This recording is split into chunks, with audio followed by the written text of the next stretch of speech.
All right, the podcast king himself, Joe Rogan, says that if Kamala Harris gets elected, it's likely that we'll see a major clampdown on free speech.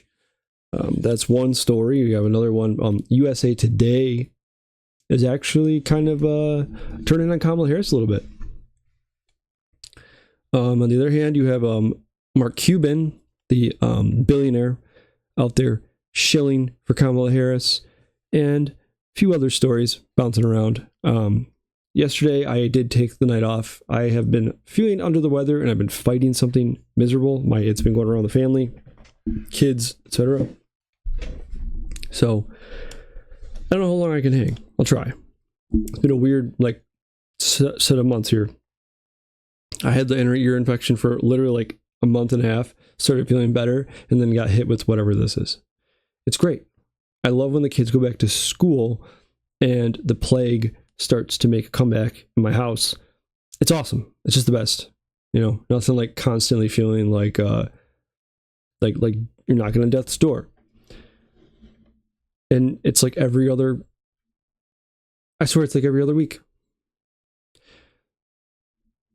So, I guess I'll just jump into my first take here. Story from Breitbart. Let me swap over here. So, podcast king Joe Rogan warns First Amendment in danger if Kamala Harris wins. I've brushed on this a few times kind of recently, but he has warned his millions of listeners that free speech will be endangered if Kamala Harris and Tim Walz win in the 2024 election in November. Rogan told his fans that with the penchant for Democrat officials to support censorship and initiate taxpayer-funded censorship programs, he's worried that the wild things that Harris and Walz have both said about free speech does not bode well for the First Amendment to the U.S. Constitution that guarantees free political speech. I'll play the clip for you here.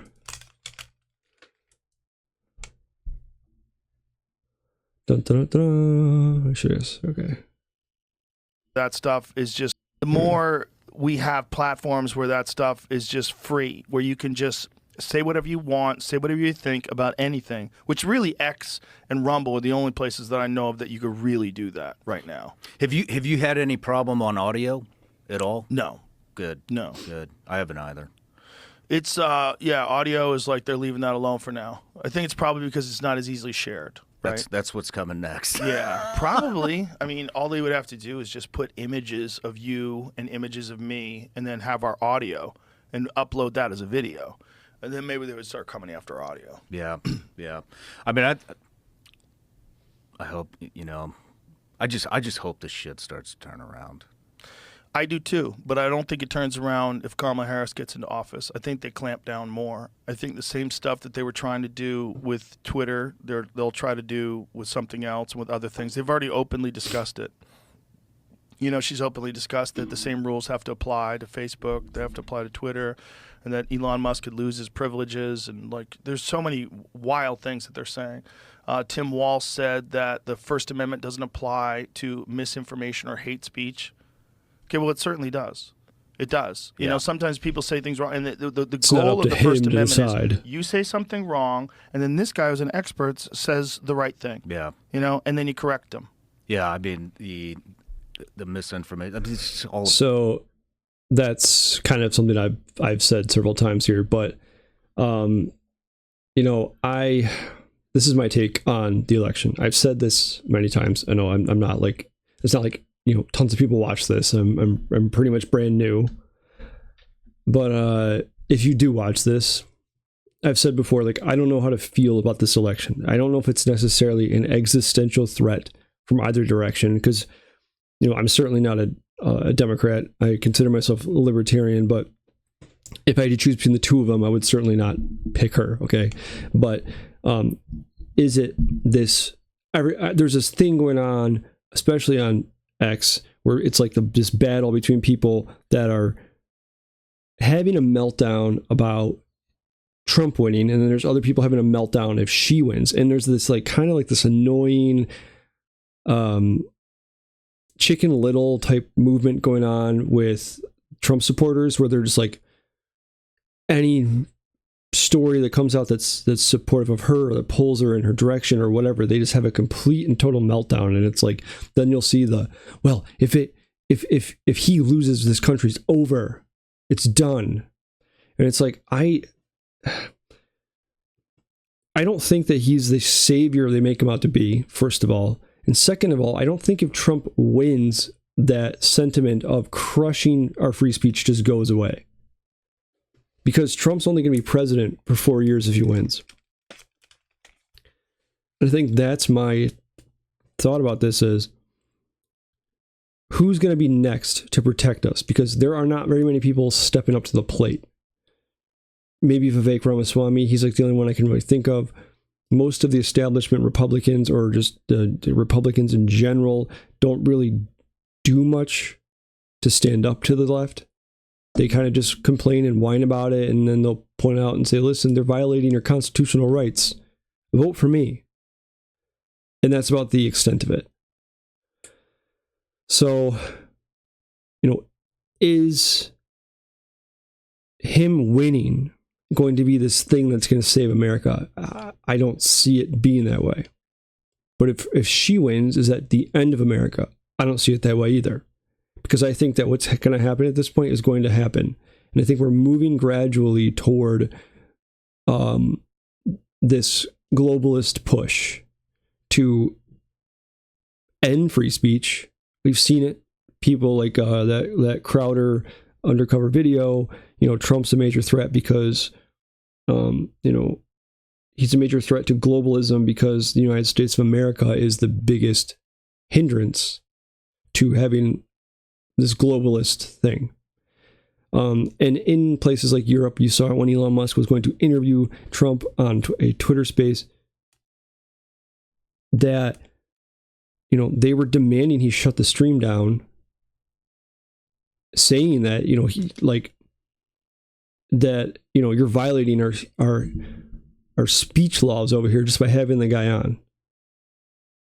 And that's the thing they want to move toward. And if you don't believe me, look what happened during COVID. I mean, there was certainly a push to do that. The Biden administration attempted to put in essentially a misinformation type department.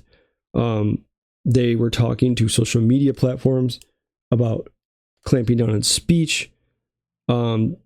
There was the feds were getting involved in shutting down story, and there was a major push by the media to try to force this idea that anybody who espouses mis or disinformation should be shut down immediately. They would like that very much. And the pushback when Biden tried to do the whole misinformation department thing was the reason to shut down. There were enough people in this country outraged by that. But what do you think we are? 1-2 generations away from people not being outraged? How do you think people that are in college or high school now would feel about that in 10, 15 years? Do you think they care about your freedom of speech? They don't care at all about that. A lot of these people would very, very happily squash it if it meant clamping down on what they would consider hate speech, which is stuff I don't like, right? And so I think her winning could expedite the process, but I also think that unless we get another generation of people willing to stick up and really defend the Constitution of the United States and the founding ideals of this country, then we're screwed one way or the other. And I hate to have to feel that way. But the internet is the greatest thing invented, but also the worst thing invented, because it's the perfect tool for tyranny, if you really think about it. Because we have everybody online all the time. I mean, I am just as bad as everybody else. This is with me at all times, okay? I am right now in my office. I have two desktop computers. I have I have 2 laptops. I have this. I have tablets. I mean, we live online, right?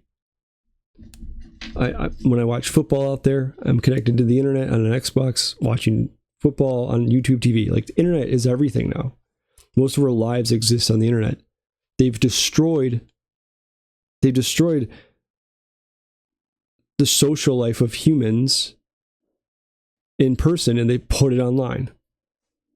community has basically been done away with. And that's where a lot of people make money. That's where a lot of people just exist in general, which is sad, but it's true. So they know that it also is a tool to give anybody the largest voice you can imagine, right?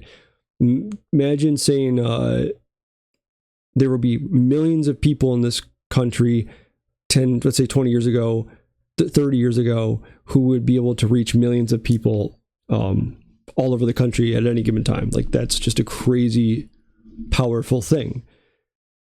So that capability is going to mean we need to shut that down right away.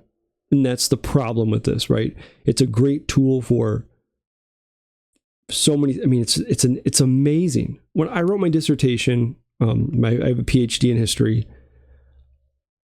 I was able to do like most of my research sitting in this desk. I did tons of archival research, don't get me wrong, but lots of archival research is just digitized. I could read any book I wanted from here. I did go to lots of archives, but like, it's just this crazy idea that the knowledge and the access to information online is crazy. So, you know, we've reached this point where it's an amazing tool for so many reasons, but also it's a great way to have complete control. And for power-hungry people, if they can get their hands on the internet and they can clamp down on speech that way, I mean, like that, to someone who has their sights set on that, it's the ultimate opportunity. And guess what's going to happen? Younger generations are going to be more tech savvy, and they're going to be more prone to squashing free speech. And you will have people that will have a better grasp of how to handle this situation in a bad way. But when it comes to this upcoming election, I agree with Rogan that she would certainly be the person I would think who would love to crush free speech. We've already seen it from the administration. We've already seen it from the comments she's made. With Trump, you know, I think he'll be able to protect it for a time. But remember what his last presidency was like. You know, he pushed an agenda, you know, his agenda was completely squashed by his own deep state, by his own government. They framed him for treason. They tried to, they tried to frame him for crimes. And he was not able to get a whole lot accomplished because of the constant pushback from the people that were working within his administration. So, like, he could be a good protector. He would not maybe, advance us in that direction. But it is certainly, possible there would be people in his administration that would be pushing back. 1 second. Okay, kicking kids to bed.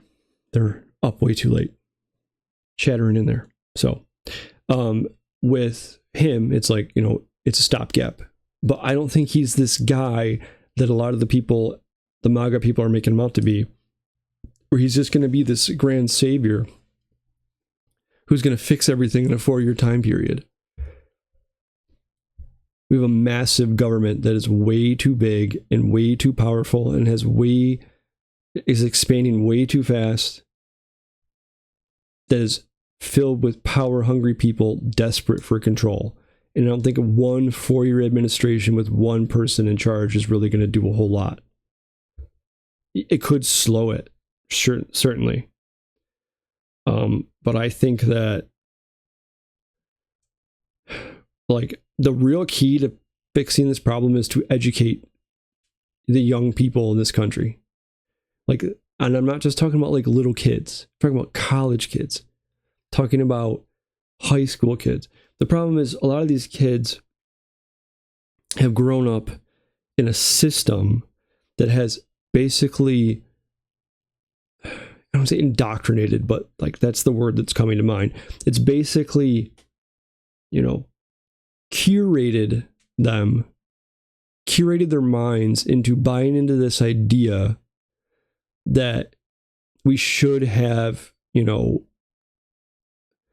some speech laws out there. We should have there should be protected groups that you can't say things about or talk about protected topics. And they're going to be a very, very vocal bunch. And the issue is a lot of these people came up through our school system to the point where it's like, how are you possibly going to turn that around? But that's not all of them. It's going to be the most vocal bunch, but there are so many great ways to like turn people into understanding the fundamentals of our rights. I'm just as guilty. I'm a historian.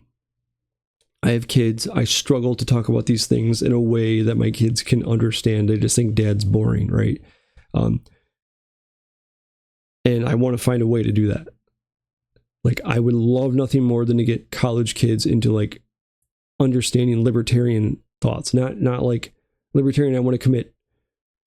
I want the freedom to do whatever I want. I'm talking about libertarianism as an ideology of like individualism, protecting free speech, protecting your right to protect yourself, things like that.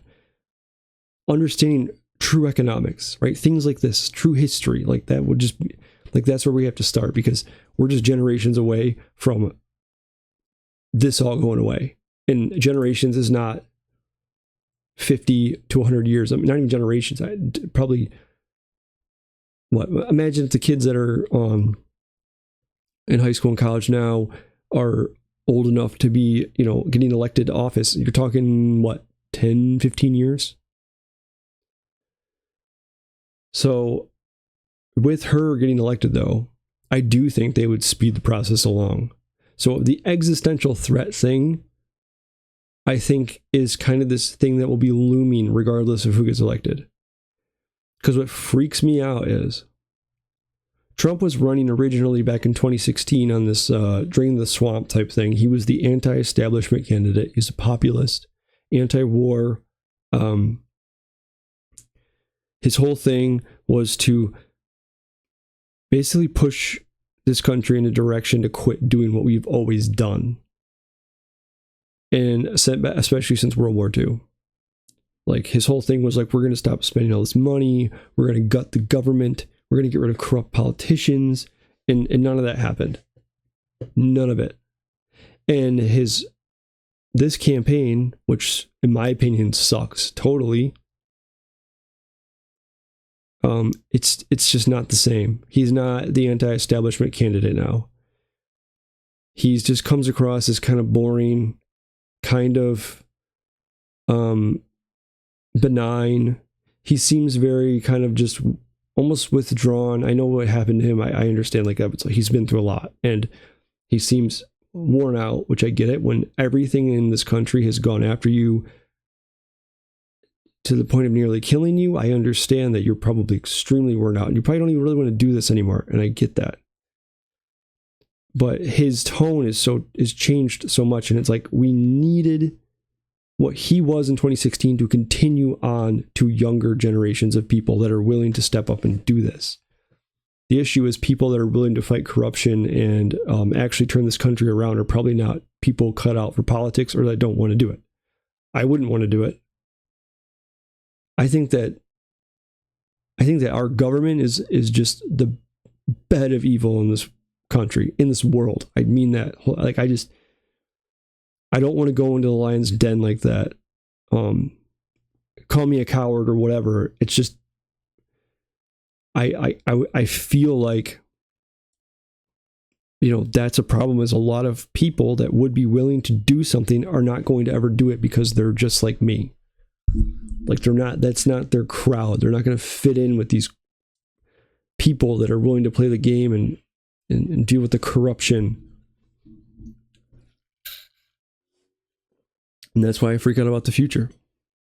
Because we're moving in a direction where, like, if he loses, we're like barely a little over a month away. If he loses and it's done, Trump's just done being a thing. What the hell is next? Who is next? Do we go back to having, like Paul Ryan and Mitt Romney run for office, Marco Rubio, Jeb Bush? Is that what's up next? And we're just going to this is just going to kind of go away and we're just going to kind of pretend like this era never happened. Because a populist won the presidency, which doesn't happen ever. Which populism comes from a movement within, and that movement is not just going to go away with him. But without somebody willing to represent that movement, like that movement will get just completely buried and forgotten, and they will just be looked at. And then I don't even want to know what the government will treat, how the government would treat people that are part of that movement. Like, so on to the question of, does she squash free speech? I think there's one thing that would happen that would be detrimental, not to the country, to the world, okay? Like to the free world, would be if the United States of America implemented hate speech laws. Now, the beauty of it is we have the states, right?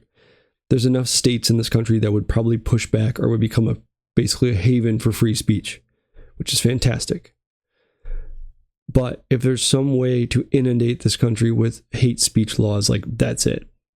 And misinformation laws. Like Tim Walz is such a cock. I can't stand him. And you know, he has that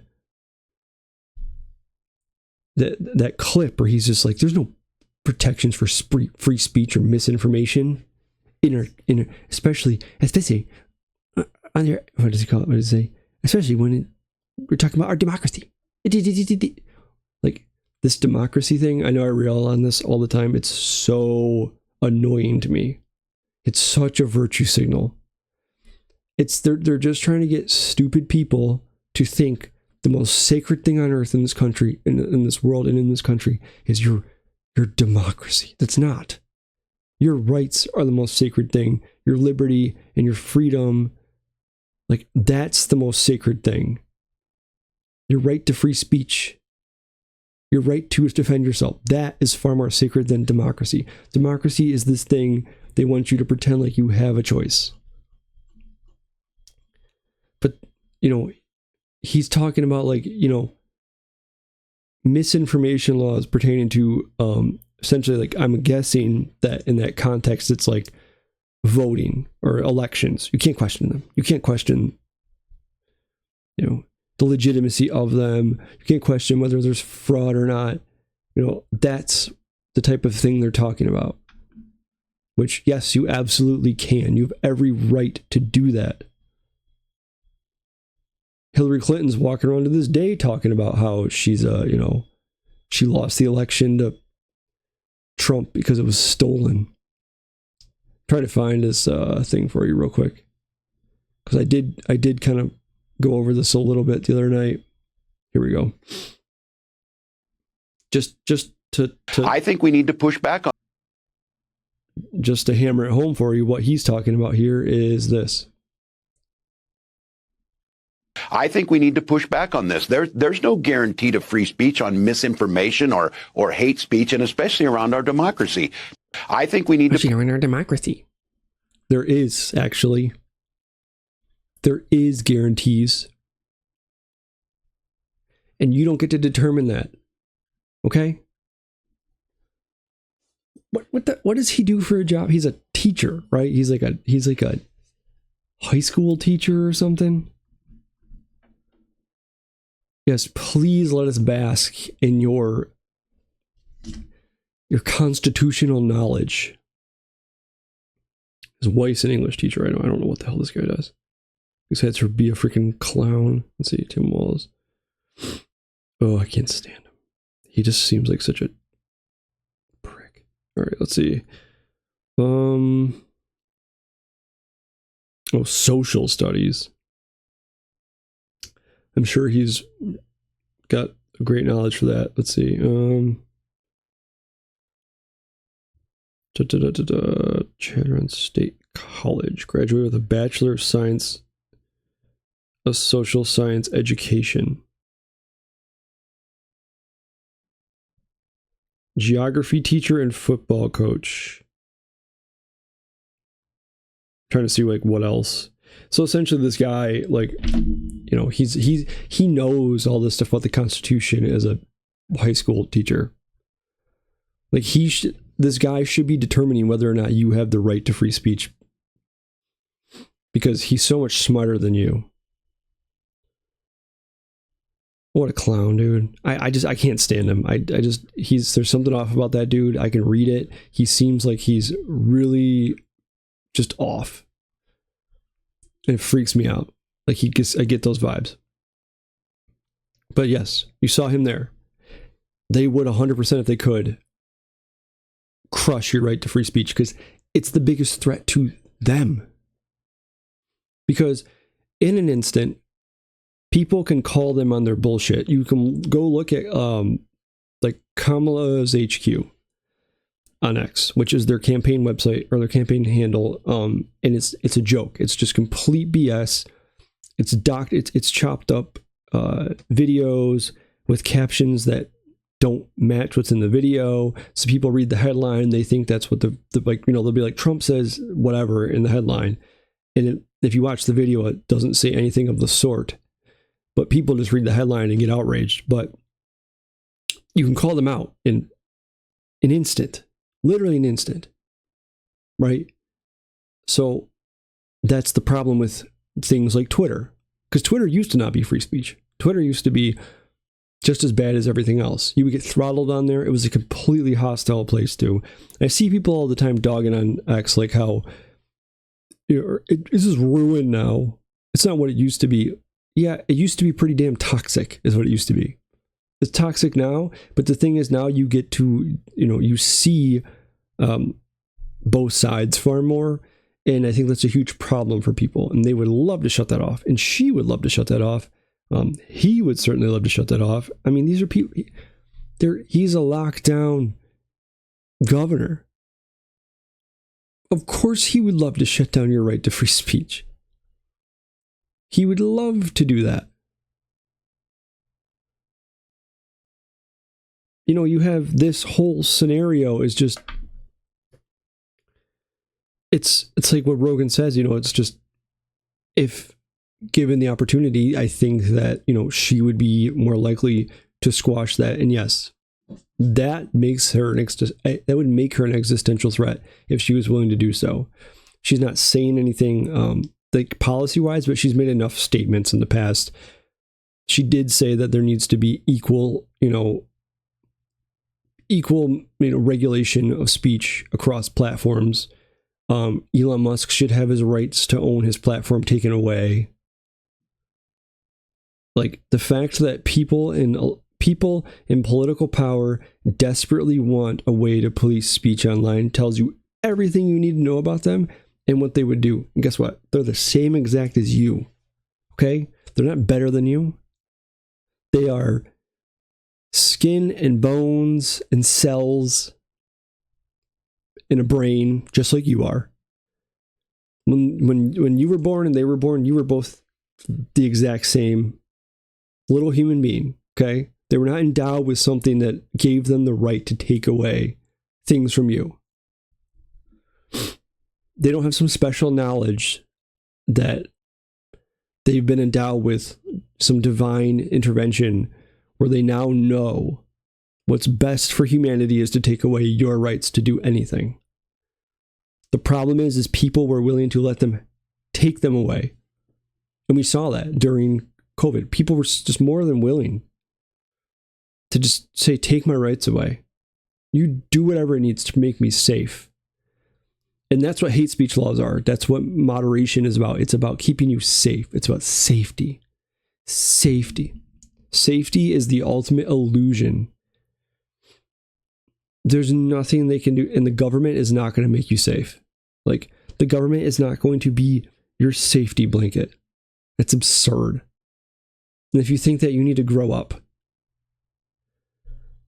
Okay, there's nothing. Safety is the ultimate illusion in this world.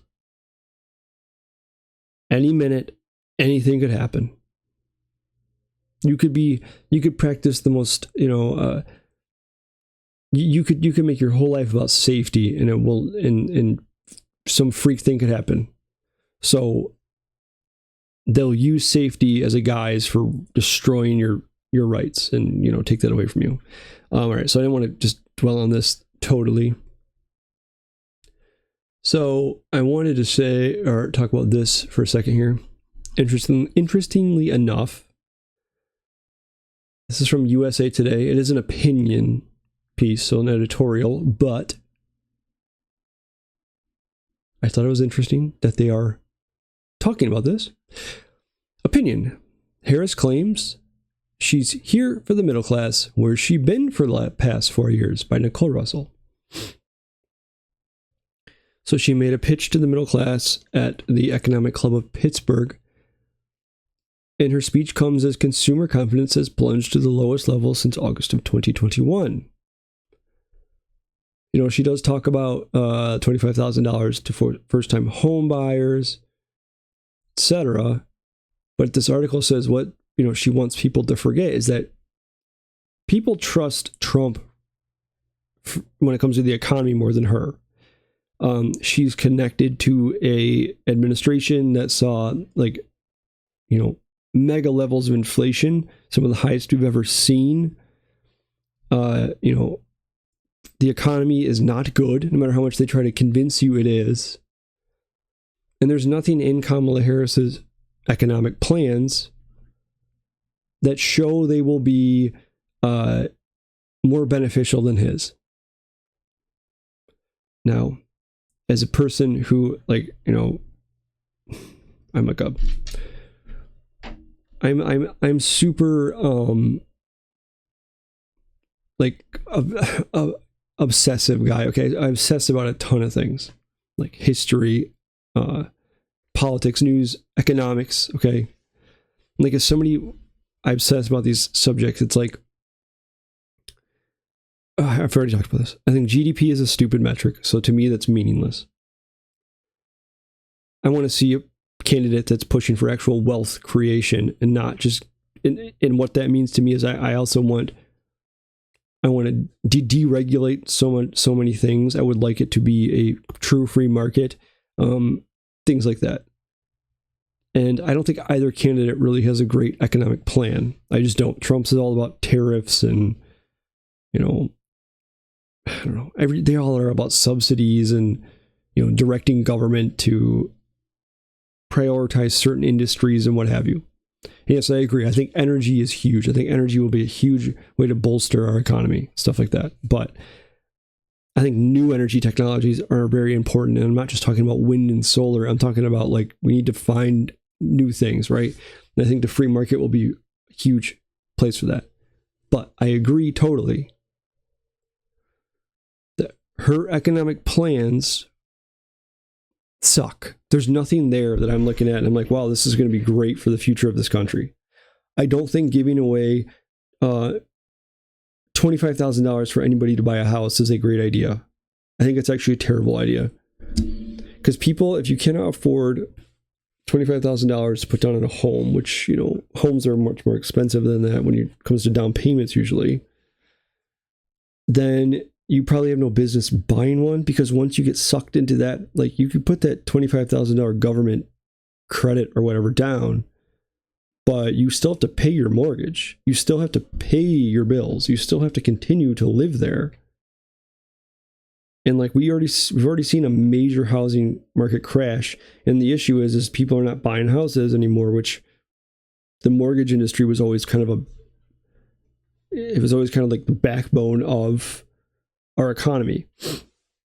And so they don't, looking forward to the future, they don't know how they're ever going to fix things. And this is the way that they're thinking they'll do it.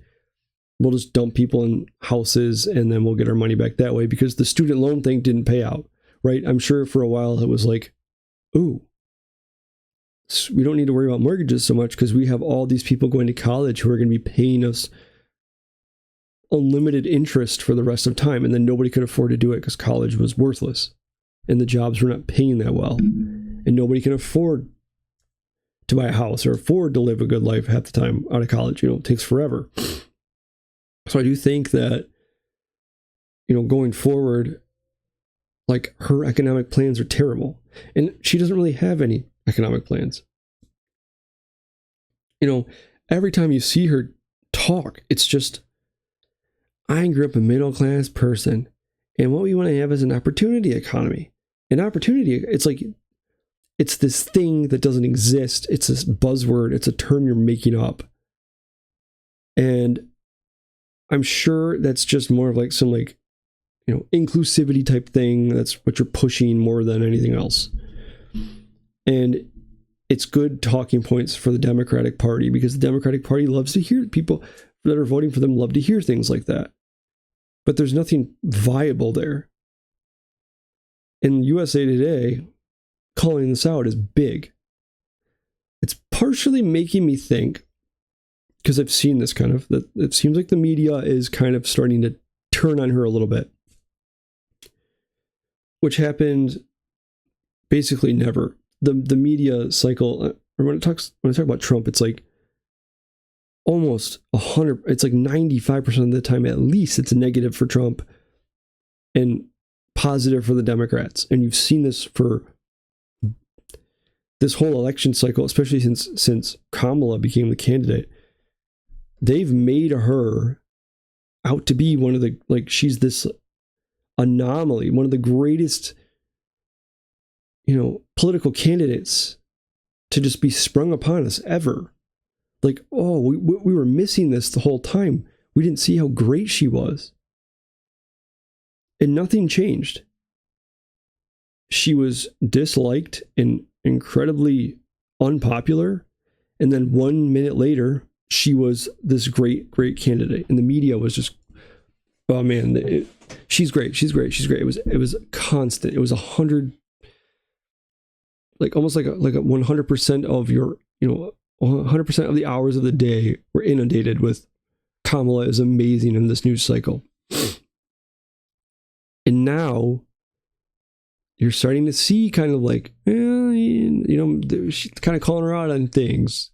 Kind of, you know, even like even like a legacy news television shows are chipping comments in here and there. Of course, a lot of it is positive, but this might show you that Trump's, they're thinking that he's going to win. And after that first assassination attempt, I can't believe I have to say that. You know, I thought it was in the bag for him, but they quickly flipped off on that cycle, and everything was about her, and they didn't talk about that assassination attempt at all. Just like they deflected when it came to the second one, and said it's all about the Haitian immigrant thing. So I do think that you know, that they are very much negative about Trump, but there's probably writing on the wall, or they have internal intelligence or something, you know, that things may be pushing in his direction. You saw this with, she's trying to get a debate done with Trump once again. Basically like, I'm ready, let's go now. You know, it comes across as almost like a desperate thing, because if he's refusing it and she needs it and she's got this in the bag, why would she bother? So you have to wonder what's going to happen if he wins. Is the media going to stop with the Trump obsession? Because, all right, we got a couple, you know, we got to deal with this for 4 years and then he's gone and we can move on? Or is it going to be Trump, Trump, Trump, Trump, Trump? And Trump bad, Trump bad, Trump bad. And then when we get to that point of, you know, to push whatever fake story to get him impeached again, or, you know, things like that. Is that what's going to happen?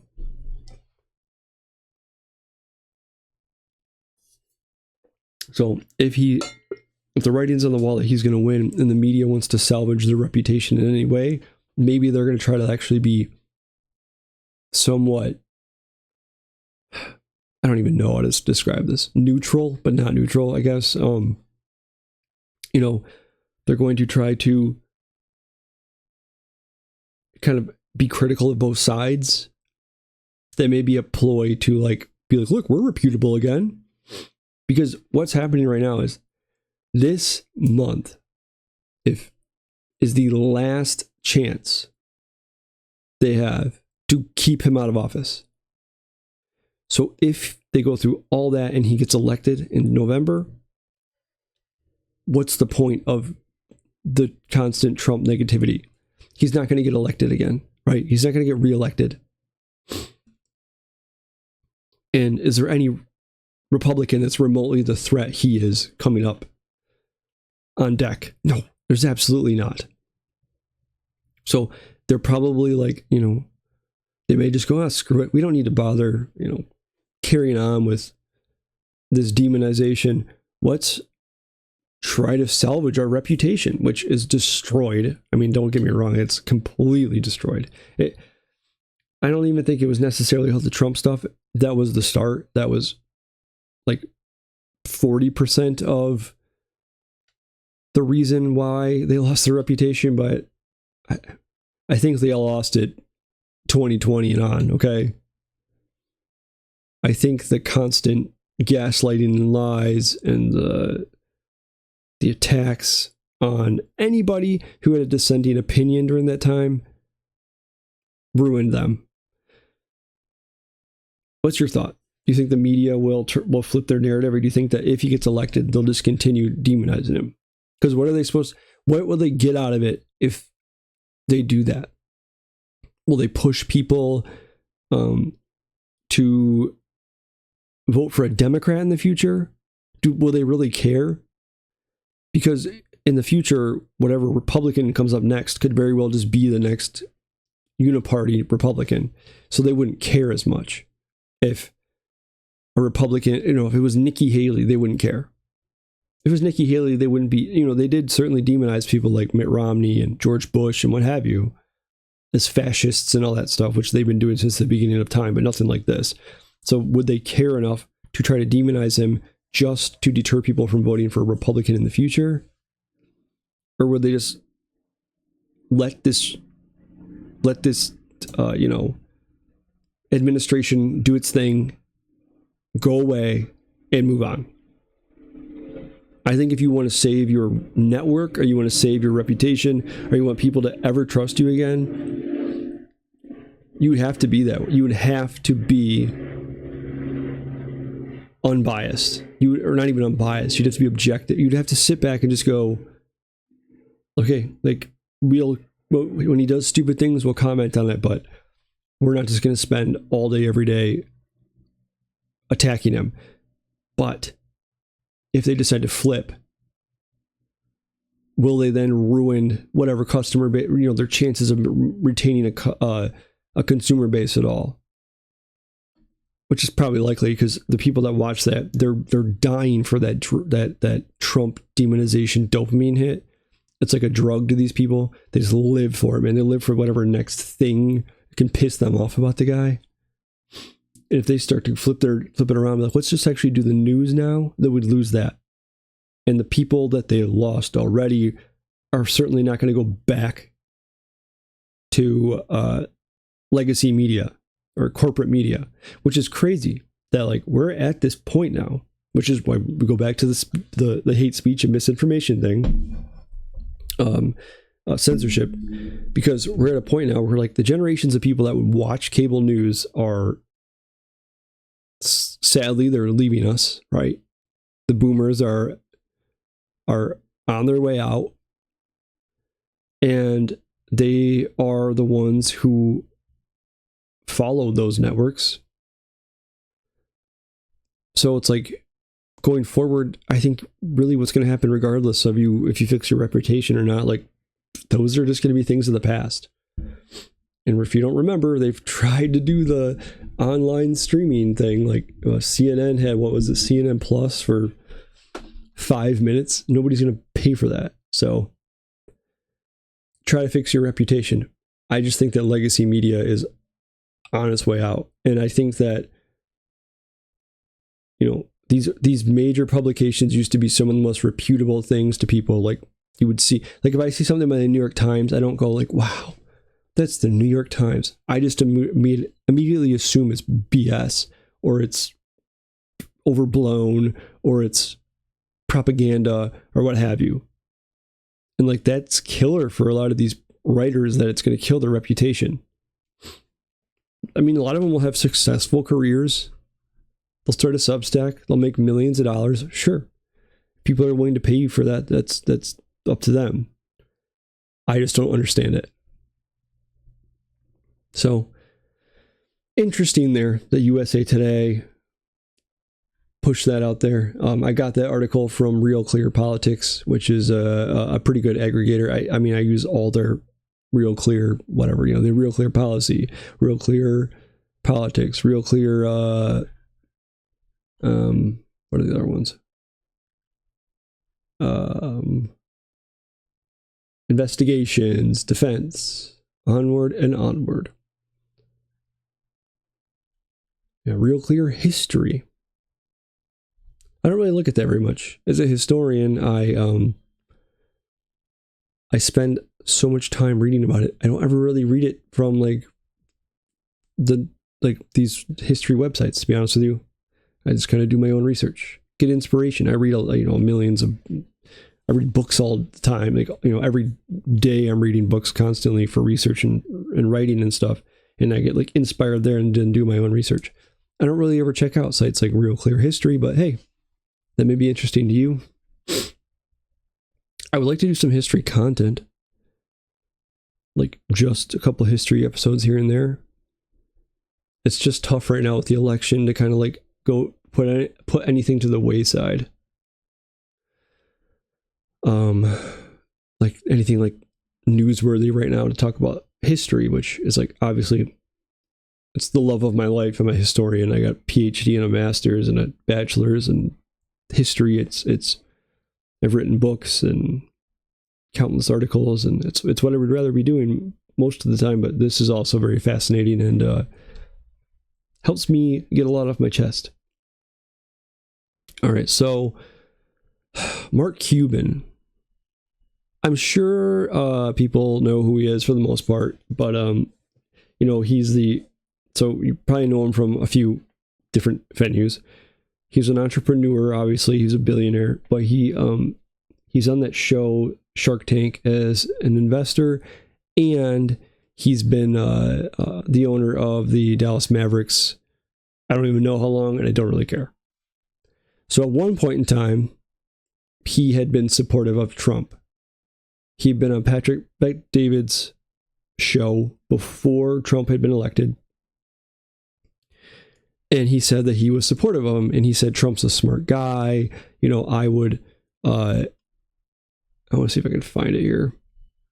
Trump's a smart guy. He's let's see if I can find Mark Cuban.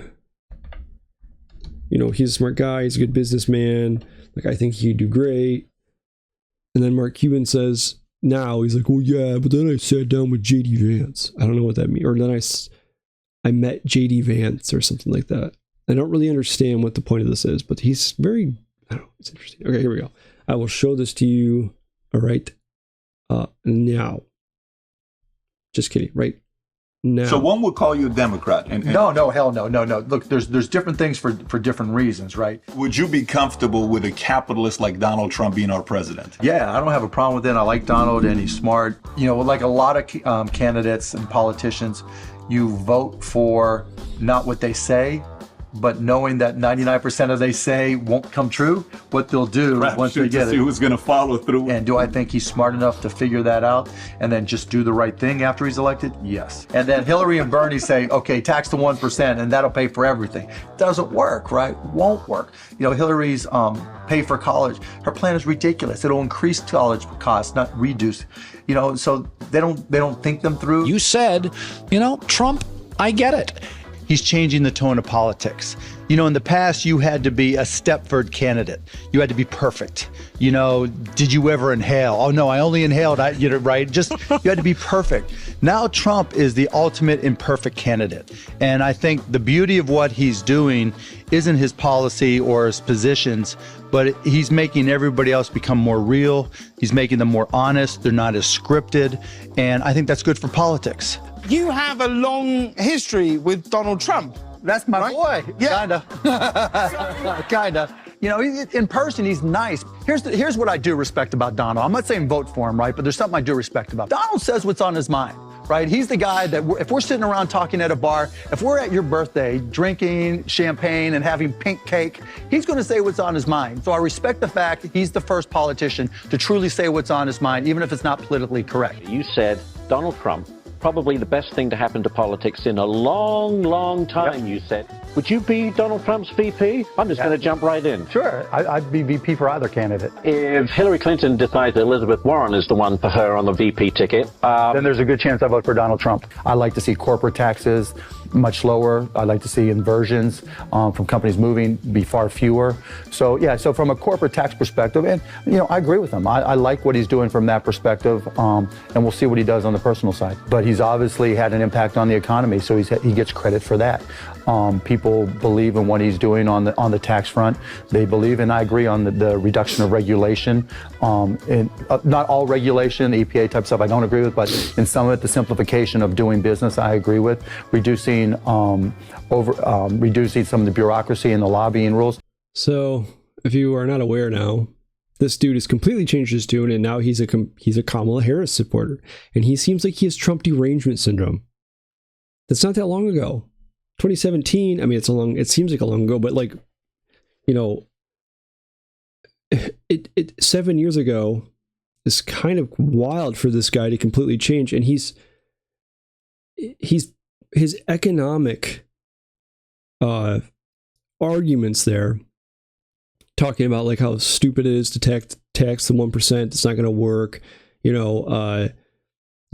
Talking about how I like Trump. Trump's a good. He's completely flipped his narrative. Now, I'm not saying that people can't change their mind. People can't change their opinions, what have you. But it's an interesting case study in a way of how Trump's the view of Trump has flipped so much. Before he got elected in 2016, this is one of the most popular people in the country. He's known globally. So many people liked him. So many people were friends with him. So many people in politics were friends with him that hate his guts now. And a lot of these people, their ideas about him flipped. Why? I'm sure so many people will be, well, it's kind of, he said it. But most of the stuff that you've heard him say came from it was presented to you through a lens of you should hate this guy, a lens of we should edit this to make him look bad, and onward, and you continue to do that, and it's flipped so many people. But what's interesting is Mark Cuban's big thing with Kamala Harris now is he seems very supportive of her economic policies, and just, I don't know, he seems to be kind of trying to justify all the crap policies, economic policies of Harris. And, he is against the, There's a piece out. He is against Trump's tariffs, which I get. I think tariffs are stupid. I think we should have free trade. I don't think incentivizing manufacturing in the United States is the answer. I didn't see that. I don't think incentivizing manufacturing is the answer. What I think the answer is making it a level playing field. And what that means is not taxing the wealthy. It's deregulating, man. We need to cut back on regulations. We need to make it so that way you can actually make money in this country through manufacturing. Pay Americans. You make money, you pay Americans, and then we can reinvigorate the economy and make things here. It's just very hard to do lots of things, and it's very hard to manufacture in this country. It's very hard to get by regulations or to deal with regulations. It's very hard to, we import so many things when it comes to materials and whatnot. It's very hard to, it's hard to do a lot. It's not, if you want to be a farmer and make money, if you want to be an organic farmer or something, good luck. Good luck dealing with the government when it comes to that. And you're going to have some guy getting paid significantly more than you do showing up, and it's going to, take a million years to get him there to get approved for this, that, and the other thing. It's awful. And like, I don't think any presidential candidate's financial incentives are the answer. But, he's out here saying too that the media is actually leaning to the right now. It's more biased toward the right and the right wing. What's the most watched news channel? Who are the most watched and viewed and listened to podcasts? Who are the most watched and listened to or Is it viewed? Fox? Yeah. Yeah. Right? Okay. I mean, it's not close, right? The number one shows are all Fox. The number one podcast, So lean right. even in The big- spite of that, she's been able to. Not in spite of that, in spite of that, meaning the mainstream media is not who you think it is. The mainstream media truly leans right. Maybe. What's the most It's a watched joke, news channel? dude. There's no way. Okay. And this is the from Libs of TikTok here says, Mark Cuban is actually out here claiming that mainstream media leans right and is right wing. This is actually false according to the data. The reason why Fox is what has the most watched shows is because they aren't pure trash like MSNBC, CNN, NBC, and ABC. I mean, it's not even close.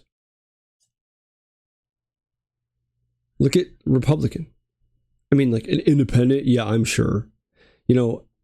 But it's not like there's so many things to unpack with this whole thing. So he's arguing that Fox is the most watched news channel or whatever. And from a cable news perspective, I'm sure. But you have major news networks that are not cable news that have been around forever. I mean, it's so those are not included in there. And the most watched and the most popular does not mean that the mainstream media leans right because people want to watch those things. That's one network, one major network, and Fox News is still pretty liberal considering. It's just there to pander to the right. But you have almost all the networks lean left. All the major networks. Okay, and they have most of the major newspapers do. And you have this here, and it's like, you're really, really going to say that the media leans right because one network is more popular than all the others? And all the podcasts that people listen to are more right-leaning? Well, it's because that is an open rejection of the mainstream media. Like, that's all that is. That is just a blatant rejection of mainstream media. That is people saying, I don't want to inject this garbage into my brain. You guys lie. You make up stuff. And one would think a guy who's all about business and all about apparently the free market and stuff would understand that consumers will tend to make the decision they think benefits them the most. Okay? Like, they will make that decision based off free market decisions. And because consumers don't want to go watch garbage networks like MSNBC and CNN, that does not mean that most of the media leans to the left or leans to the right. That just means the consumers are rejecting the left-leaning media. And the media has a huge part in pushing narratives and pushing stories. Most of the stuff that ends up rolling around about Trump, it comes from the media first. And I want you go, like if you have Microsoft Edge or something, right? And you pull up your browser and it takes you to your dashboard and you see the news stories ticking through. They're always bad about Trump. It's always hating on Trump, knocking on Trump, pro Kamala, pro Walls. And it's been really bad now that the election's coming up. Like, they've really cranked it up on this stuff. Like I said earlier, this is their last opportunity to keep Trump out of the White House again. But, you know, to say most of the media leans right because that's what most of the consumers want to watch is a really stupid way of looking at it. Even when it comes to the podcasters. Because whoever has the most influence, whoever is the most consumer base, does not mean that the majority of that industry leans to the right. And there's no way you could say that unless you were completely delusional or you want that to be the case. You want it to be that, you know, Trump's going to win because the media is covering for him. Like, give me a break. Have you not watched any major news network in the last decade now, almost? It's so exhausting. Like, the thing with Trump, if he wins this election or if he loses it, whatever, if he can move on, we can move on from him. Like, oh, how relieving would that be? Just move on from him. Like, if he would get elected and the media would just let him do his thing and then he could go. Oh, I'm so sick of it. I'm so tired of hearing about him. I'm so tired of their obsession with him. I'm so tired of being lectured to.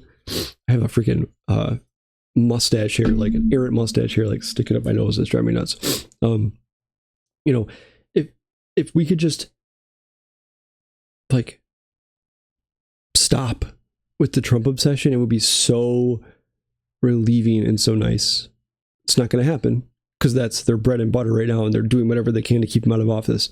But I just think that's a stupid take on it, because independent podcasters and independent media, you know, basically drawing people in because they're telling the truth does not mean that the media leans right. Because then you're basically saying, because the reason why most people are drawn to that media is not because they're right wing or whatever. It's because those people think they're not being lied to.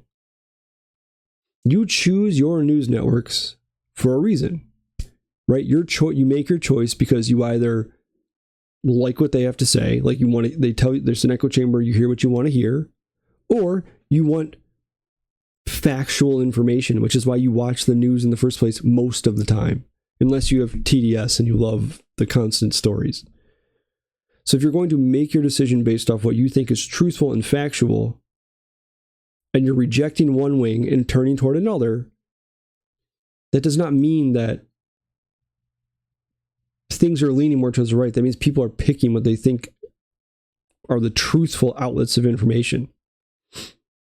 It's people willing to have a discourse, willing to have a conversation. It's people willing to open their mind, and they're willing to, reject the norms of our politics and our culture and things like that. And it's people that are willing to, if they're called out, they'll say, okay, my bad, you know? And sure, maybe I'm biased, but all I know is I don't watch cable news. I don't watch media on I don't watch like the old networks or anything like that. I watch, I'm working and writing and I'm reading, I have podcasts going all day. Okay. Like I'm like, and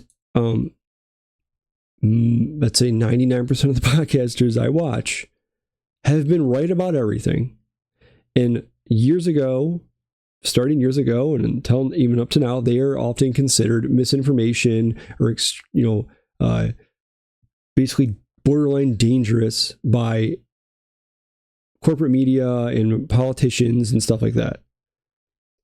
If they're the ones that are right, if I cared about this narrative, if I bought into this narrative, they were dangerous for society and they were spreading dangerous ideas and they were a threat to America or whatever, then I wouldn't listen to them. But I know that's just blatantly bullcrap.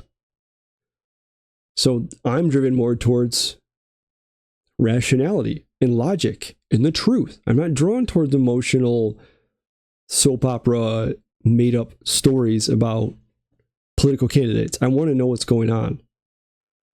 So I'm going to pick that. And I think that's just what most normal people do. Back in the day, you sat down and you turned the news on at night. You didn't turn it on because you wanted to hear somebody to validate how much you hated Richard Nixon or how much you hated Jimmy Carter or whatever. There were people out there, I'm sure, that did that, but I think overwhelmingly people do that. They turn on the news and, back then, because they wanted to hear what the hell was going on. They wanted to be informed. And the fact that most networks are being rejected, most companies are being rejected in favor of others, and you're saying the ones that are being rejected are left-leaning and the ones that are being accepted by the consumer are right-leaning, then like you're basically flat out saying like, well, you're either saying the consumers are wrong or they're being brainwashed by right-leaning media, right? Or,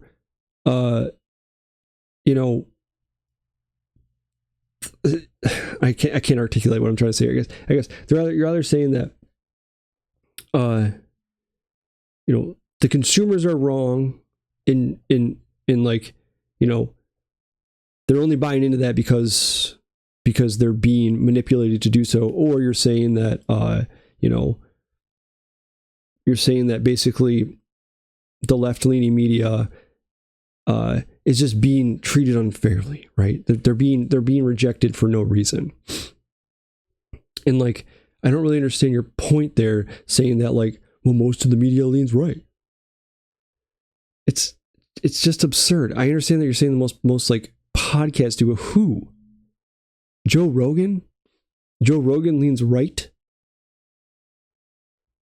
Most major news podcasts, it's like, I just think that, I think overall,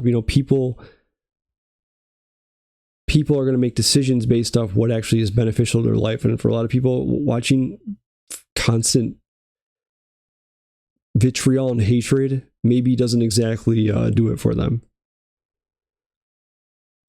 And, maybe if that's the case, then let's just say you're right and everything leans right, then maybe the networks on the left should take a long, hard look at what they're doing and not be so effing biased. If they could somehow come across as objective, then maybe people would be more willing to watch them, and then maybe they would have more of a say. But it's pretty damn blatant what they're doing, and that is what killed their industry.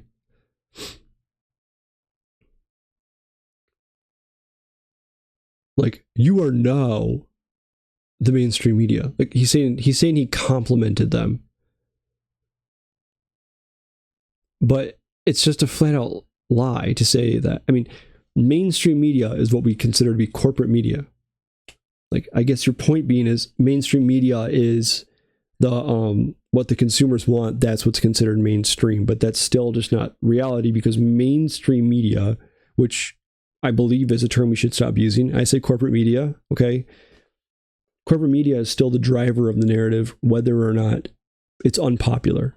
They always are at ground zero, and they continue to push the narrative out from there. And then what ends up happening is most of the, what you call right-leaning podcasts, are people that are refuting the bullcrap they hear from the left-wing media. And that's really what most podcasts do. Like, I do that a lot on here. I give you, mainly this is just me editorializing and whatever, but, there are lots and lots of podcasts out there that go through news stories from corporate media and refute them by giving you the truth. And like, I think that, that's just the way things are going to move. But they end up spending all their time refuting bullshit that's espoused by corporate media. Like, most of the narratives about Trump, there are millions and there are 100 million people in this country, probably. Let's say tens of millions who despise Trump with every inch of their being. They hate his guts. And I'm sure if you ask most of them why, what do you think the answers would be? Threat to democracy, racist, sexist. He praised neo-Nazis. He mocked disabled people. He, tear gassed people to take a photo op. He you name it, okay? And like 99.9% of that is bullshit. Or to be like, oh, he's a Russian agent. You name it. And most of that stuff originated from corporate media. And then people have had to spend years refuting it. And even still, when Kamala Harris gets on stage at a debate and she says Trump praised neo-Nazis, they don't fact check her. It's like, I don't know. Like, I know his point there is, like, there's just no way to say that MSM is left-leaning now because right-wing stuff is the most popular stuff. And it's like, yeah, but there's still something pretty powerful about these major networks that get to start the whole narrative. Why do we not talk about the assassination attempts anymore? Why is it not being talked about on a massive scale? Who decided to move on from that? Was it podcasters? Nope, because there's plenty of podcasters I know that have really have done a ton of work on this. Breaking it down, and you don't see any of the mainstream media picking up their findings or questioning this or that. Instead, it's just continue the narrative. Trump bad, Kamala good. Trump bad, Kamala good. So I just don't think it's really accurate to say mainstream media is right-wing just because that's what the most popular things are, because your corporate media is still driving most of the conversation in this country, whether they're right or wrong. And I think that they are killing their own industry in that nobody finds them truthful or factual anymore, but they are also driving it because people spend all their time basically picking up the pieces of the mess they leave behind. And, I think that's kind of the reckoning that's coming for a lot of these people they are not seen anymore as truthful. They're not seen anymore as objective. They're not seen anymore as really driving the conversation to check government and to create an environment where people can trust them and people can be assured that they are indeed looking out for their best interests. Instead, they're just lying to you. And if they're lying to you, then that's just propaganda. If they're lying to you so much all the time, that's ruining their reputation, that's just propaganda. So I think that, Mark Cuban he just seems like he's got, I don't know. He definitely has Trump derangement syndrome now. He hates Elon Musk too. The dude's like on there all day just tweeting about how much he can't stand Elon Musk. But really, not much has changed about Trump other than whatever bullcrap has been espoused about him. So I think a lot of these people, like their opinions of him changed. Go back in Trump's history. Lots of people that hate his guts now were very good friends with him. And you're telling me that during his presidency is when he changed so much that they all hate him now? No, that's from outside. That's from your peer group pressuring you to hate him. Like Oprah. Oprah was asking Trump to run back in the day. She was asking to be his running mate. They were good friends. Whoopi Goldberg was good friends with him. Bill Clinton was good friends with him. These are, he was a very, very prominent figure in elite social circles for a very long time. And not just because he was rich and famous, because a lot of people actually liked the guy. And now they hate his guts. Wonder where that comes from. It's because you're being pressured to hate him for the most part. All right, I'm going to call this here. Thanks for watching my show. Please like and subscribe and share. Help me grow. And if you could, follow me on X, Join or Die News, capital J, capital D, capital N, all one word. If you want to see that spelled out, it's in the bio of my channel and in the bio, in the description of my video. Thanks for watching again. I appreciate anybody that watches this, and I guess happy Saturday. I will hopefully be back with you tomorrow night. I don't know how I'll be feeling. I am feeling under the weather. I might not have articulated everything great this time. My brain is still foggy, so please forgive me for that. I will have to rest up, and maybe tomorrow I'll be back with it. All right, thanks for watching, and have a great night.